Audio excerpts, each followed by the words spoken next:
ಸ್ನೇಹಿತರೆ, ಹೇಗಿದ್ದೀರಾ? ಆರಾಮಾಗಿದ್ದೀರಾ ಅಂತ ಭಾವಿಸ್ತೀನಿ. ಸೋಷಿಯಲ್ ಮೀಡಿಯಾದಲ್ಲಿ ನಾನೊಂದು ವಿಡಿಯೋ ನೋಡಿದೆ. ನನಗೆ ತುಂಬಾನೇ ಅಂದ್ರೆ ತುಂಬಾ ಬೇಜಾರಾಯ್ತು ಆ ಒಂದು ವಿಡಿಯೋ ನೋಡಿ. ನೀವು ನೋಡಿ.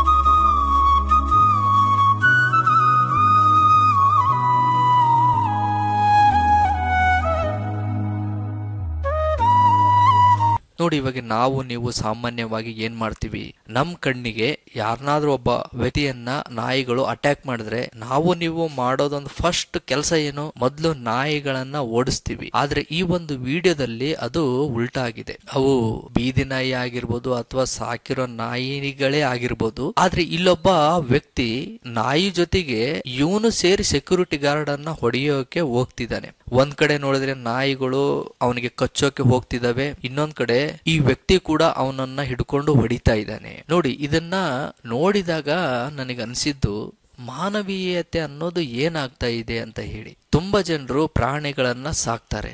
ನಾನು ತುಂಬಾ ನೋಡಿದ್ದೀನಿ, ತುಂಬಾನೇ ನೋಡಿದ್ದೀನಿ. ನಾಯಿಗಳಿಗೋಸ್ಕರನೇ ಜಗಳ ಆಡಿರೋರು ಇದ್ದಾರೆ, ಅಕ್ಕಪಕ್ಕ ಮನೆಯವರು. ಈ ತರ ಒಂದು ಸಿಚುವೇಶನ್ಗಳು ಯಾಕೆ ಆಗ್ತವೆ? ಒಬ್ಬ ವ್ಯಕ್ತಿ ಇನ್ನೊಬ್ಬ ವ್ಯಕ್ತಿಯನ್ನ ಯಾಕೆ ದ್ವೇಷಿಸ್ತಾನೆ? ಪ್ರಾಣಿಗಳಿಗೋಸ್ಕರ.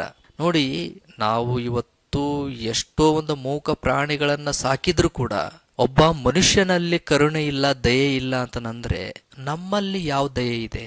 ಇವಾಗ ನಾವು ಅನ್ಕೊಂತೀವಿ, ಯಾರಾದ್ರೂ ಮೂಕ ಪ್ರಾಣಿಗಳನ್ನ ಸಾಕ್ತಾ ಇದ್ರೆ ಅಯ್ಯೋ ಅವರಲ್ಲಿ ತುಂಬಾ ದಯೆ ಇದೆಪ್ಪ, ತುಂಬಾ ಒಳ್ಳೆ ಮನುಷ್ಯ ಅಂತ ಅನ್ಕೊಂತೀವಿ. ನೋಡಿ, ಅವನು ಏನಕ್ಕೆ ಅವುಗಳನ್ನ ಹೊಡಿತಾ ಇದ್ದಾನೆ ಅಂತಂದ್ರೆ ಅವುಗಳು ಅವನನ್ನ ಕಚ್ಚೋಕೆ ಹೋಗ್ತಾ ಇದ್ದಾವೆ ಸ್ವಾಮಿ.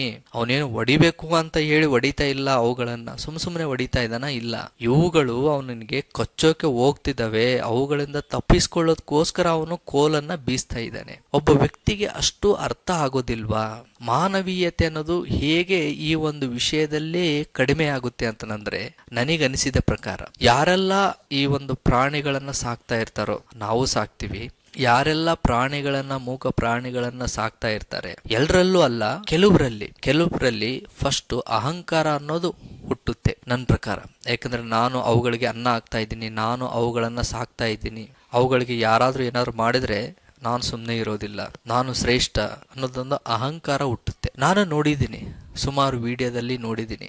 ತುಂಬಾ ಜನ ನಾನು ಅಷ್ಟು ಪ್ರಾಣಿಗಳನ್ನು ಸಾಕಿದ್ದೀನಿ, ಅಷ್ಟು ಒಂದು ಪಕ್ಷಿಗಳನ್ನು ಸಾಕಿದ್ದೀನಿ ಅಂತಂದು ಹೇಳ್ತಾ ಇರ್ತಾರೆ. ನೋಡಿ, ವ್ಯಕ್ತಿ ಒಂದನ್ನು ಯೋಚನೆ ಮಾಡಬೇಕು. ಫಸ್ಟ್ ಆಫ್ ಆಲ್ ಹೇಳ್ಬೇಕು ಅಂದ್ರೆ, ಇವಾಗ ನಾವು ಯಾವುದೋ ಒಂದು ಪ್ರಾಣಿಗಳನ್ನ ಸಾಕ್ತಾ ಇದೀವಿ ಅಂತ ಅನ್ಕೊಳ್ಳಿ, ಅದಕ್ಕೆ ಅನ್ನ ಹಾಕ್ತಾ ಇದೀವಿ, ಬೆಳೆಸ್ತಾ ಇದೀವಿ ಅಂತ. ಈ ಒಂದು ಪ್ರಪಂಚದಲ್ಲಿ ಎಷ್ಟು ಪ್ರಾಣಿಗಳಿದಾವೆ, ಎಷ್ಟು ಪಕ್ಷಿಗಳಿದಾವೆ, ಎಷ್ಟು ಕೋಟಿ ಜೀವ ರಾಶಿಗಳಿದಾವೆ. ಹಾಗಾದ್ರೆ ಅವುಗಳನ್ನೆಲ್ಲ ನೋಡ್ಕೊಂತ ಇರೋರು ಯಾರು? ಕಾಡಲ್ಲಿ ತುಂಬಾ ಪ್ರಾಣಿಗಳಿರ್ತವೆ, ತುಂಬಾ ಪಕ್ಷಿಗಳಿರ್ತವೆ, ಜೀವಿಗಳಿರ್ತವೆ. ಅಲ್ಲಿ ಯಾವುದೇ ರೀತಿಯಾದ ಮನುಷ್ಯ ಇರೋದಿಲ್ಲ. ಅವುಗಳಿಗೆ ಯಾರು ಊಟ ಕೊಡ್ತಿದ್ದಾರೆ? ಅವುಗಳನ್ನೆಲ್ಲ ಯಾರು ಸಾಕ್ತಾ ಇದ್ದಾರೆ? ದೇವ್ರು ಅವನ್ನೆಲ್ಲ ಉಡ್ಸಿದಾನೆ, ದೇವ್ರು ಅವುಗಳನ್ನ ಸಾಕ್ತಾನೆ. ನೋಡಿ, ಇವತ್ತೊಂದು ಬೀದಿ ನಾಯಿಗೆ ನಾವು ಊಟ ಹಾಕ್ಲಿಲ್ಲ ಅಂದ್ರೂ ಬೇರೆ ಯಾರಾದ್ರೂ ಹಾಕ್ತಾರೆ. ದೇವರು ಯಾರಾದ್ರೂ ಮುಖಾಂತರ ಅದಕ್ಕೊಂದು ಊಟ ಸಿಗೋ ತರ ಮಾಡ್ತಾನೆ.